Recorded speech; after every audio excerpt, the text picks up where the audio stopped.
Ha dato la sua vita per tentare di salvare una persona, ma Domenico era così e voglio dire innato, faceva il lavoro, faceva il poliziotto e aveva dedicato la sua vita per salvare la vita delle altre persone e l'ha messa a rischio e purtroppo non è andata bene.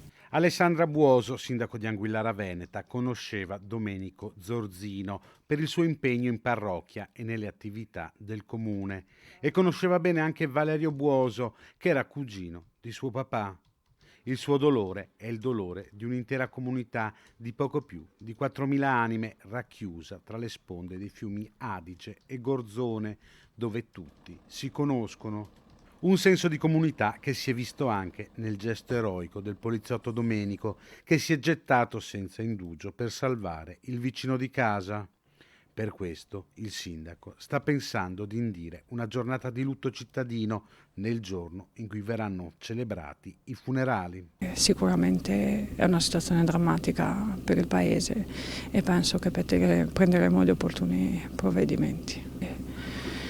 Purtroppo però rimane la tragedia, rimane quello che è successo, rimane il dolore e il dolore di una comunità intera. Sull'argine del Gorzone, 2 famiglie distrutte e per Domenico anche tutti i colleghi della questura di Padova che hanno collaborato alle ricerche dei 2 corpi. Domenico era un bravissimo poliziotto, era un amico fidato ma soprattutto un marito e un padre esemplare che lascia una famiglia nello sconforto, nel dolore più profondo, così come tutti noi. Lui era in servizio dal 1996 al reparto prevenzione crimine del Veneto e i colleghi che hanno lavorato con lui più da vicino lo ricordano come un lavoratore sempre preciso, attento, una persona sempre molto disponibile.